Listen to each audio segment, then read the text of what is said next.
Matt, let's try that again. There's gonna be some editing here. Matt Fitzpatrick and Will Z dueling in the U.S. Open. We have another defector to the Live Tour, and we have a tournament this week. All here coming up on Gaming Golf.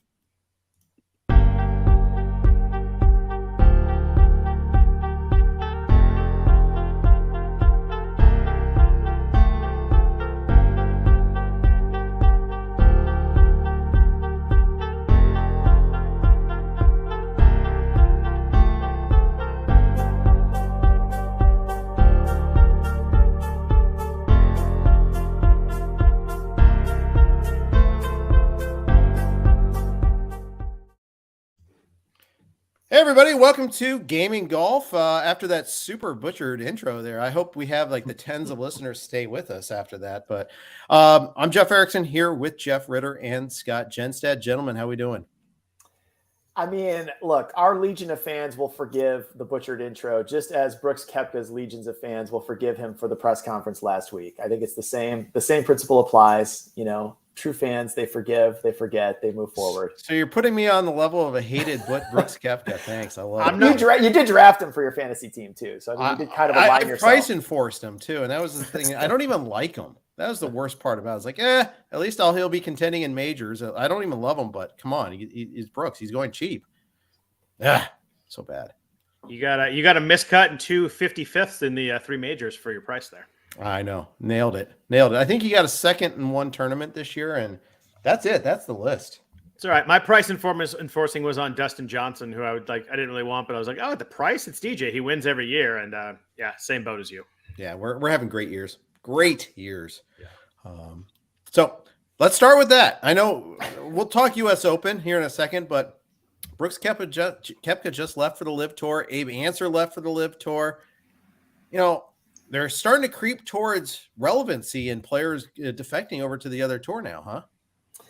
Well, Koepka was 19th, I think, in the world, and Answer's 20. So you just plucked a couple top 20 guys. That's big. I mean, Koepka, four-time major winner. Answer hasn't really done much in majors, but he's a tour winner. It just, the names are getting bigger and a little bit. Once you start to add all these up, it's easy for some golf fans to kind of quickly say, well, I'm not going to miss Brooks Koepka. I'm not going to miss Bryson DeChambeau. I'm not going to miss Patrick. But, you start to add them all up, and this is, it is starting to dent the product. I think it's fun. I mean, even if you go to a tour event, even if you don't particularly like these players, it's still kind of fun to watch Bryson hit a drive or, watch Sergio throw a temper tantrum or, just these little things that kind of happen over the course of a tour event, are going to be missed. So it does all add up, and this stings for the tour. No question. Yeah. It's funny you say that too. Cause you think about the casual fan. I went to the US Open last year with my wife, and the first thing she was like, well, can we go see the guy who hits the ball 400 yards and swings as hard as he can? So it's like that casual fan, she knows 10 golfers' names, but wanted to go see Bryson hit. And it feels to me like all it's going to do is make both tours less interesting. I don't think the Live Tour get enough guys to make it fully interesting, but it's definitely going to dent the PGA product. I'm worried we get to a point where the majors are really interesting, and maybe the secondary tournaments that you usually like are just not as interesting. And that's a bad thing from a fan perspective. Yeah. RotoWire president Peter Schenke made the comparison, I think on Twitter, to when Indy racing, when kart broke up and it became Indy and kart. There's 2 different tours, and you had to choose which one. And everybody gets together for the Indy 500, but then they split off in their own tours. That's kind of what happened. And then NASCAR overtook them. I was going to say, people forget how big Indy was in those days too. And it really has not been anywhere near as relevant since that split. No, that hasn't. Completely got overtaken. I was going to make that comparison, or who's the latest defector to the NWO? Because that's except there hasn't been a Hulk Hogan yet. Well, I don't know. I mean, isn't Phil kind of the Hulk Hogan in this? Yeah, past his prime, former champ. Sure. Yeah, I can see it. I think Phil's the metaphor, but bad goatee in there also. Yeah, he comes back with a bad beard and everything. He gave it his best shot. How much do you guys think Brooks is a needle mover in this whole thing? Like we've kind of talked before, like these guys are old, or getting their last payday, or not that relevant anymore. Is Brooks a gigantic needle mover? Is he not because people don't like him? How do you kind of feel about it in terms of like, is this easily the biggest name that's gone over? I think reuniting him with Bryson is sort of interesting, right? Like now they're together. Put him on the same team. Yeah, put him on the same team. No, just put him in the same group. Not the same team, but just tee them off together. I mean, come on, Liv. What are we? Give me Bryson, DJ, and Koepka on as that should be your 3-person grouping like every week. let them each pick one weapon, I guess, to carry with them along. I don't know what we're doing here, but I think on his own, Brooks Koepka, is he a needle mover? I don't know, but I just think it's like part of the mix. When you mix him into now what's already over there. Well, Koepka, DeChambeau is interesting. Feuds are interesting in golf, and so now this can flourish and probably in ways it's never it manufactured or otherwise. It's probably it's back on. I would think you're going to probably see that over there. We talk about how kind of the black sheep kind of guys have gone over there, but like sports need villains. Like I know people don't like Reed and Bryson and Brooks, but you tune in to root against them too. So people root against the Yankees or root against the Cowboys. Like it's important. Yeah, I don't even know who the villain of the PGA Tour is anymore. I'd have to stop and think about that one. Yeah, I think I will say there is one name. There's one like internet name surfacing for Live Golf that is my favorite rumor. Like I have no. And I can truly say I hear a lot of things lately, but this is just a rumor, but it's my favorite rumor for Live Golf. This is who they should get if it was true. Anthony Kim. Go get Anthony there you Kim. Go. That's the best get they could ever. That's the single best get they could do. I thought you were going with the villain theme. I thought you were going Grayson Murray on us there. Oh no. Anthony throwing clubs all over the U.S. Open. Yeah, it's all over. I saw it on Twitter yesterday when like the Koepka thing was bubbling, and then just keyboard warriors kind of speculating. But I thought that was a fun thread to jump into. Was Anthony Kim to Live Golf idea? Yeah, he shut it down because of the injury settlement, right? Well, it was never. I don't know that it was ever confirmed, but it was reported and. Actually, Sports Illustrated did a lot of work there back in the day on what was going on with him, and that was basically the conclusion was that there was something there where if he were to return to golf, he'd have to give up a major multi-million-dollar settlement, and so right, he just didn't. Yeah. What's he now, like 35 or something like that? He's maybe pushing 40. I don't know, right. 35 to 40, I think. Yeah, somewhere in there though. Okay. Yeah. Now I got to look this up, but that's so funny there. But all right, let's keep rolling. Let's talk. Hey, we had a major last week, and it was a good major. The course was awesome in Brookline. The leaderboard was awesome. The play down the stretch was incredible. It delivered. I mean, everything short of maybe the television coverage delivered. Oh, I mean, they got a lot of flack online for the commercials, but I still think NBC does a really good broadcast. I like the analysts. I like the presentation. I would like fewer commercials, but Brookline was so cool. I was excited to see it. I just thought I would love to see it again. Like, let's just put this thing right in the Oakmont, Pebble Beach. Like, let's just tee it up. I'm ready for more Brookline. I thought it was tremendous. And down the street, you kind of had this really cool 3-way battle, going with Scheffler, how to, pretty much almost mortal lock for player of the year. Zalatoris trying to break through again. And then Fitzpatrick, who just, kind of rode the wave of the charmed USAM and just had that familiarity and that newfound confidence and length and just had enough, just never broke. So that was a really good Sunday major finish though, I thought. Yeah, it was fun. Yeah, go ahead, Scott. You were going to say. No, I was going to say it was really fun. It was fun having, like Jeff said, the number one player in the world, and two guys who not only hadn't won a major but hadn't won on the PGA Tour. Guys that we've all talked about multiple times on podcasts that are among the next guys to get a big win. So it was a lot of fun. I thought Zalatoris' putt on 18 was going in pretty much the whole way. I think he did too, the way he reacted. Yep. But it was just a fun. It was good to have multiple guys in the mix going into Sunday. Everything was kind of grouped together, and it's funny how in a course like that, Thursday, Friday, you kind of see some names. You're like, I didn't expect that guy. But by Sunday afternoon, it was like, I think 7 of the top 8 were all like top 20 players in the world. And it's amazing how on a course like that, the cream really does rise to the top. Yeah, even like Colin Morikawa faded Saturday, but sneakily came back, clawed it back on Sunday. I liked seeing that. Hideki had a beautiful round on Sunday. You liked seeing that. Yeah, it was awesome. A lot of fun names on that leaderboard there, and our champ Matt Fitzpatrick, Northwestern's very own. Very happy to see that, but I guess we can't say he'd won 7 times in Europe, but we kept on saying he hadn't won before. Now we can't use that one anymore. Nope. Cannot. And apparently can hit the ball really far now. My only concern on Fitz last week when Jeff and I talked when you were gone was, can he hit the ball far enough to win this course? But apparently, as he said online, he's a bomber now. I mean, it's amazing how much distance he's added. They talked about his like speed training and weight training. I couldn't believe how far he was hitting the ball out there when he needed to. Yeah, and that's the thing, needed to. I mean, you really needed length in this course there, especially those second shots coming in. I mean, so many times you'd see a ball left short and it'd be killer. Like the par 5, the uphill par 5, number 8, I think it is. It was such a killer if you couldn't get it. It was so punitive if you didn't get up on that tier. Yeah, and there were just so many shots like that too, where he had to have it. And I didn't realize he'd become a bomber either until last week. I mean, this is a relatively new thing that he was able to find those yards without. I mean, doesn't appear to have reshaped his body in any way.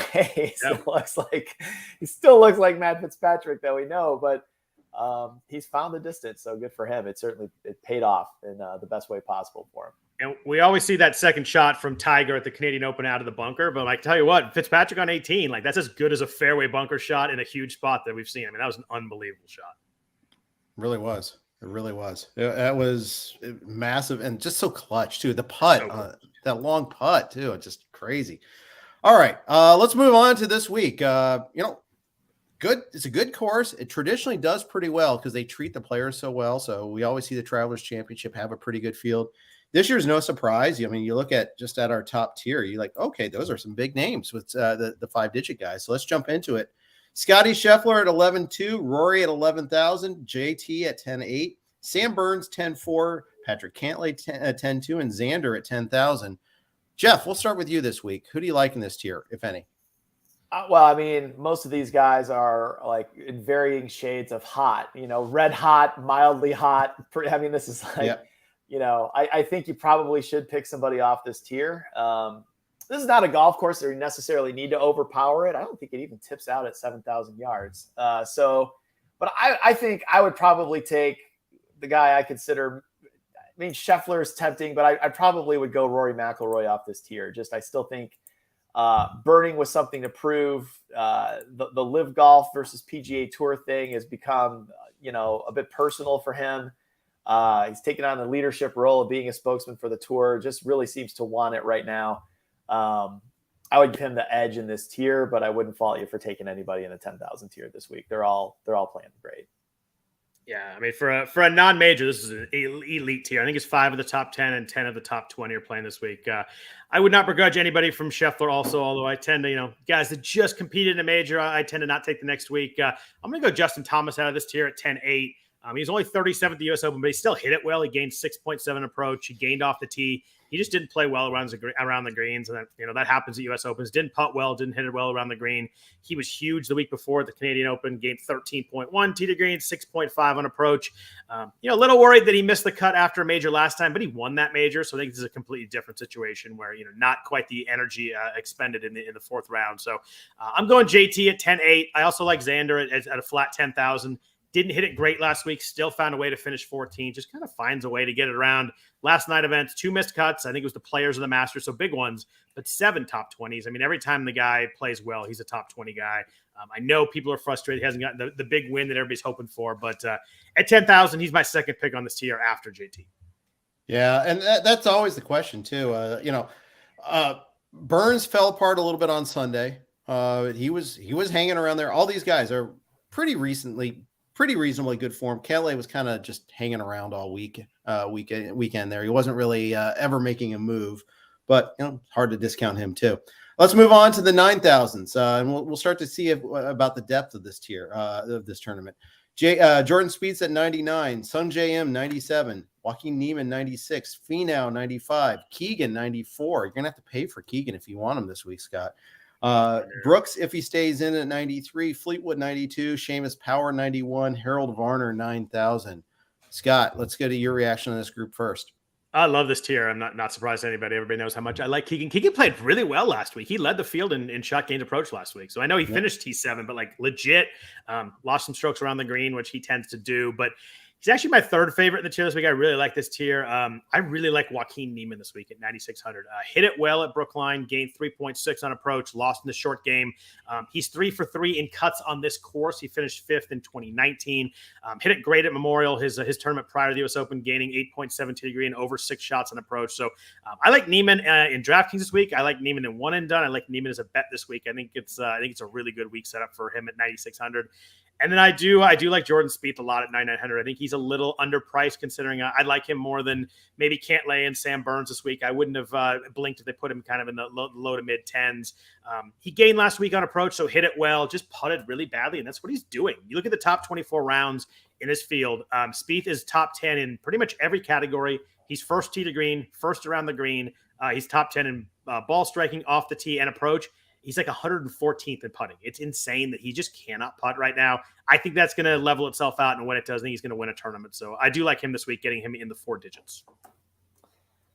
Well, we are aligned on Niemann. He was my double asterisk pick of the week as well. I like the price. I like the course setup. Made the cut at the U.S. Open, but just been really steady all year. Could have won the Memorial, won the Genesis at the start of the year. He's having a breakout year. And I think this is a great place for him potentially to get a second win. I could easily see him being a multi-winner this season. So I'm all over Niemann as well. My other pick off this tier is Seamus Power, who, we flagged him last week as a U.S. Open sleeper. He delivered on that. I think he finished 12th, maybe 13th, something just outside the Yeah, he was T12. top 10. Yeah, T12, so just really solid ball striker, iron player. I think he had a pretty good putting week at the U.S. Open, which never hurts, but I think what you said, Scott, is also, guys coming off maybe a big week at the U.S. Open. It's always a little bit tempting to go away from that, but I just like the way Power's trending. And I actually would fade Keegan this week for that reason. I think I would just go off the emotion and just the deflated way he kind of ended Sunday. I would probably fade Bradley off this tier, but I would go back in for Seamus Power.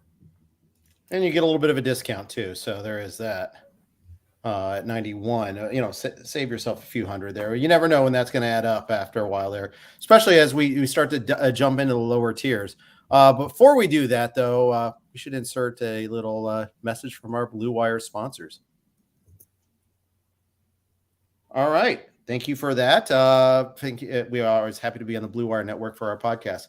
$8,000 tier, Davis Riley, 89, Aaron Wise, 88, Mito, 87, Brian Harmon, 86, Webb Simpson, 85, Mark Leishman, 84, Denny McCarthy, 83, Keith Mitchell, 82, Jason Day, 81, and Jason Kokrak, 8,000. I am stunned, first of all, that Jason Kokrak isn't on the Live Tour already, considering he was had a Live bag way back in the day. I mean, I'm really surprised about that. But that aside, Jeff Ritter, who do you like in this $8,000 tier? He better get over there. Those 48 spots are filling up now with guys in the world rankings ahead of him. So you might want to, if he's going to move, might want to get those bags packed. I'll finish with not an unsurprising name, but I'll start with a new name we haven't talked about in a while. And Mark Leishman was a guy that I had flagged at the start of the year. If we pull up an archive podcast, as someone I just thought was going to have a bounce back year. It hasn't really happened yet, although he did have a nice week at the U.S. Open. And he's got a really good course history here. He's won before. I think he's 10 of 11 for cuts made and at the Travelers. So just I like the way he's trending. I like the course fit for him, and I think that's a really good price. And then the second name off this tier, I'll just keep saying it as long as they're going to keep giving him to me under $9,000. Davis Riley is a contender for Rookie of the Year. He's a top 20 machine. Take him. It's $8,900. It's underpriced. I just put him right in your lineup and go until this guy hasn't really burned you yet for over a couple months span now. If you just plugged him into every single DraftKings lineup week after week, he's earning his price. So I can't believe he's still at this price, but I go back again. Yeah, Riley was seventh in the whole field last week in shot gain approach, so he played really well. The only thing he's struggling with his game a little bit is off the tee, and I think that hurts him here less than the other places. I think the average in fairways in this week is 70% at Travelers. Is usually like 60, low 60% for most tour events. So I think the off the tee hurts him less. I think it's a good setup for Riley. And again, you mentioned under 9,000. Like I just don't know why he's cheaper than some of these guys in the low nine. So I love Riley too. No surprise. I like Aaron Wise again this week. Played well at the U.S. Open, made the cut, but didn't play well on the weekend. Shot 74, 75, lost some touch and approach, hit it well off the tee. But you look back at the week before or 2 weeks before that, he was at Memorial. He finished second. Last 24 rounds, he's fifth in this field in approach, 10th in ball striking. Just someone that's really trending really well right now. We've played him a bunch of weeks, and he's paid off most of those weeks. Even last week, he was 27th at the price. Making the cut, getting through didn't hurt you. And then finally in this range, a little bit of a course history guy here is Brian Harmon. A really good setup for him. He's very accurate, but can't hit it deep, and this is a good setup for him. Jeff mentioned the distance, only 68. I think it's 68.40 for distance yards this week. So you look at the last 4 years here for Harmon. He was fifth last year, then he missed a cut, then he was eighth and sixth. That's a third in 2015. Like that's five. It's 4 top 10s within 8 years. I mean, that's a really good setup for a guy. He's made 5 of 6 cuts, so he's playing well recently. He was top 10 at Memorial. I think 8,600 be a nice, probably a little bit less rostered than Wise and Riley. So a little bit of a nice pivot there. I think it will be solid, will make the cut, and will be like a top 25 guy for sure. All right. Very good. 7,000s again, too many to list them one by one. So we'll just jump right into it here. Scott, upper half of the 7,000s. Like anybody? I do. I really like, you're going to make a Wall Street joke, but I really like Brendan Steele this week at 7,700. Just hitting it great. He was top 10 his last 2 events. He was 10th in Memorial. He's 9th at the PGA, and obviously a huge event there. He's made 6 straight cuts, 4 of those in the top 30. Gained really big tee to green and approach in both his weeks. He was the top 10, so it wasn't like a lucky putting week, anything like that. You look at the last 24 weeks, he's first in this field in ball striking. That's a pretty crazy stat considering some of the names that are in this field. So I do like Brendan Steele a lot. Joel Damon is there at 7,700. He was top 10 last week. I worry a little bit. This is a good setup for him, but I worry a little bit kind of what Jeff was saying with the emotional guys that aren't expected to be there. So I worry a little bit there. He is playing pretty well. He's accurate. But in my second guy here, I'm going to instead go with Johnny Vegas at 7,500. Hit it really well at the Canadian Open. Gained over 5 strokes, tee to green and approach. Just putted terribly. Lost over 5 strokes putting. He's made 7 of 8 cuts. He's been putting poorly. Give me an average putting week from Johnny Vegas. I think he's a good shot at a top 25. I like Vegas too. He's streaky, but it can come together quickly for him. It's always tempting when he's down in the 7,000 range. I like KH Lee a little bit down here.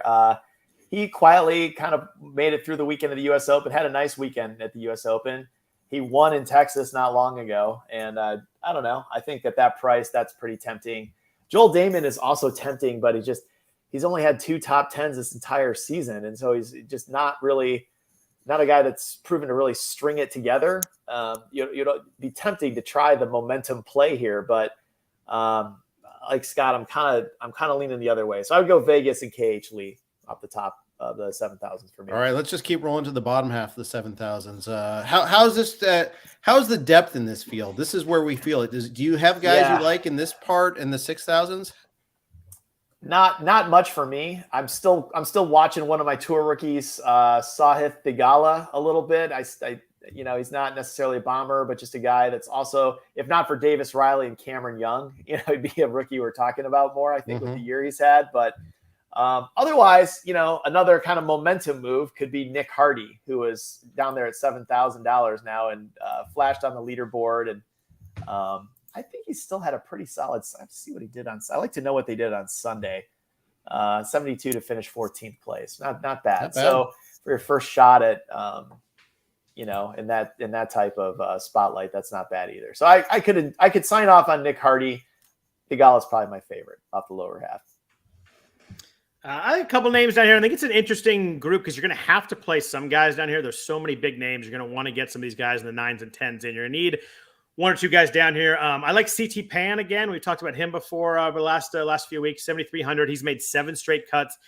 This is a course where you need to gain an approach because it's going to be a lot of wedges, a lot of short irons, just the way it's just because it's so short. He's gained an approach in 9 straight events. So just playing really well. He can struggle off the tee, but I think that hurts him kind of like whoever we talked about before with that.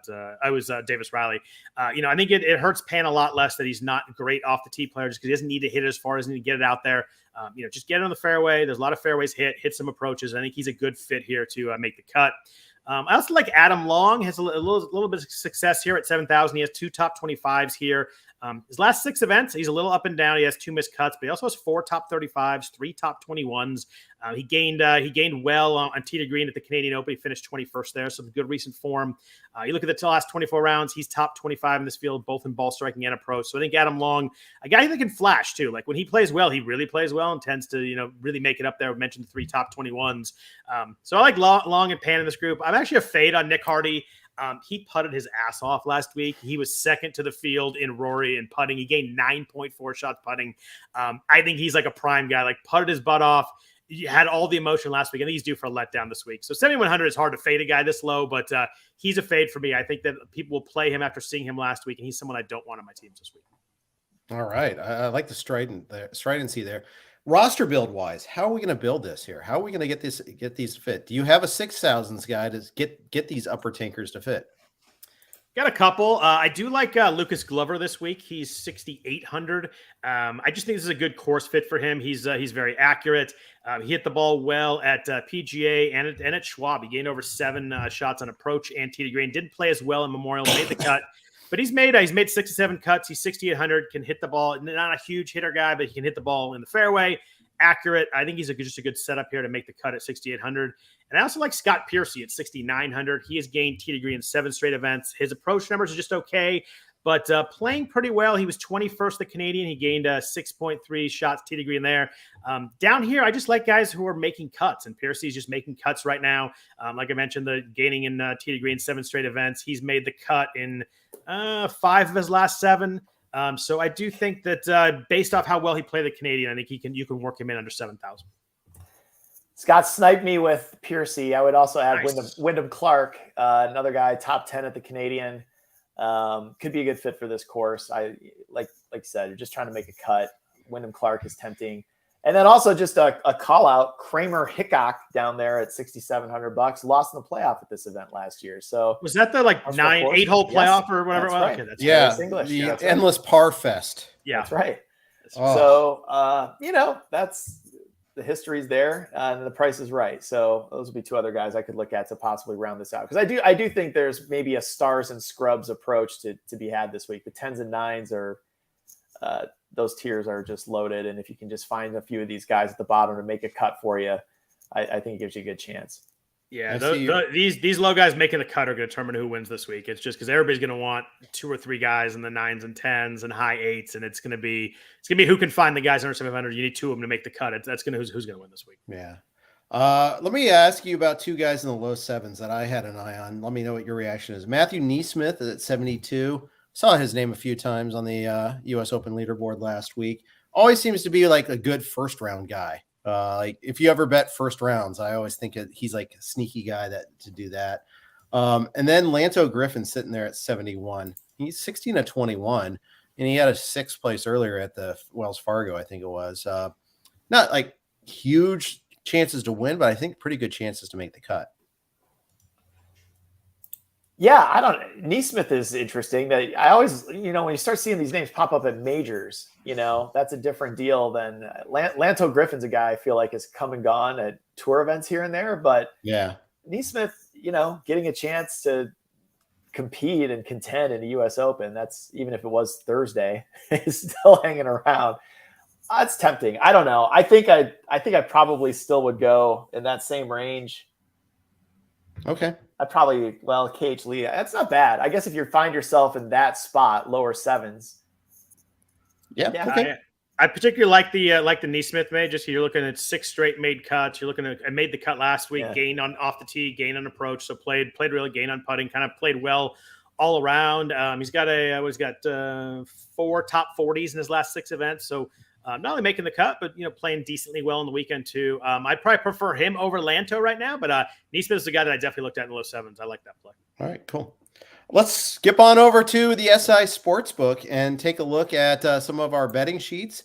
Take a look at what we like over here. Jeff, we'll start with you. This is your home turf. Who do you like on the sisportsbook.com? All right, we're starting with Joaquin Niemann at 28-1. I like a lot of these guys higher, but it just like Scott and I have talked about. Generally, I don't go lower than 20-1 odds on a favorite unless I just feel like last week I did bet Rory, but it just was feeling it at the time, so I had to put a little bit there. But right. I'm in on Niemann 28-1. Davis Riley 33-1.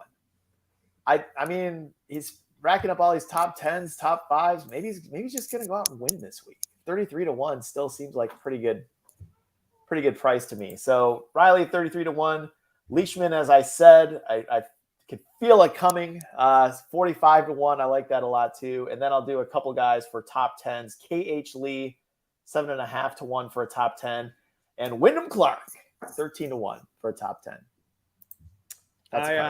I like the group above 20 this week too. I'm going to stick in that group, kind of like Jeff is going to. We're going to have some similar bets here this week. I'm going to take Jordan Spieth at 22-1. I think that number is a little bit high for as well as he's playing a guy that obviously can win.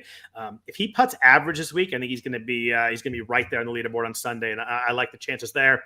Joaquin Niemann for sure at 28-1, definitely a bet for me this week. And then I got a kind of a threesome of guys coming up that I like them all, but I only can take one of them, probably just the way it works betting. So I'm going to go with Davis Riley at 33-1, just playing so well right now. I think this course fits well for him. I think he's kind of right there, destined to get a win this season. So 33-1, I'm going to take that. Then I'm going to drop down and go with little Brendan Steele at 55-1. I think he's just hitting the ball way too well for that price. It'd be a tough win this week with the top end of these guys, but he's kind of the fourth tier guy that I think can make a shot at the leaderboard. And then a couple of long shots late. I like Adam Long at 125-1, maybe a top 10 or top 20 there. And Johnny Vegas at 125-1, also a top 10 or top 20 there too, if you want to kind of play it out. Not likely to win, but I think that both those guys, spark on the leaderboard over the weekend. All right, very good. I have a feeling our one and done is going to be pretty boring here. So let's just do it though. Who wants to go first? I made Jeff go first in SI Sportsbook, so I'm making Scott go first here. Jeff can go first if he's going to take who I think he's going to take. Well, I pull it up. I mean, Spieth would be tempting, but I've already used him.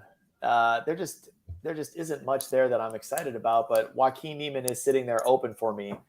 I got Justin Thomas open, but I'm kind of inclined to save him for St. Andrews. So I'm going to lock in Joaquin Niemann. We both feel it was one of our picks we immediately aligned on. I want to go back through the archives. I feel like when we line up, like there's no preparation for this podcast. We just find out who we picked like live as this happens. Well, there's no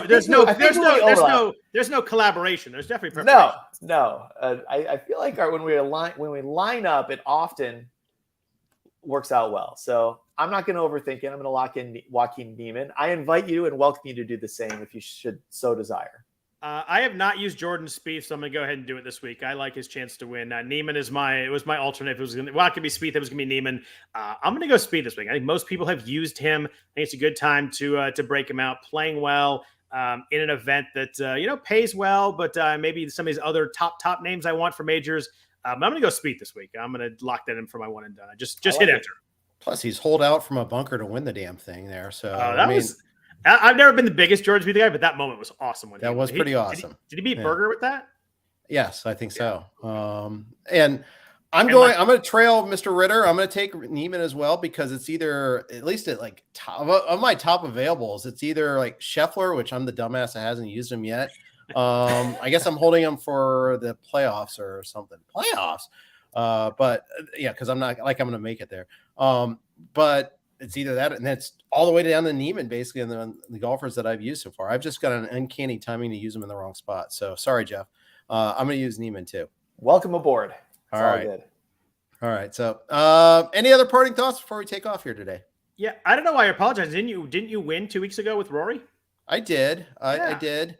And that got me all the way to like 30th place in this pool. So there's that. I give you props for anytime you get a win and one and done, that's pretty big no matter where you are. It helps. Feels good. You don't want to finish last. I mean, get out of the cellar in one of our 2 leagues.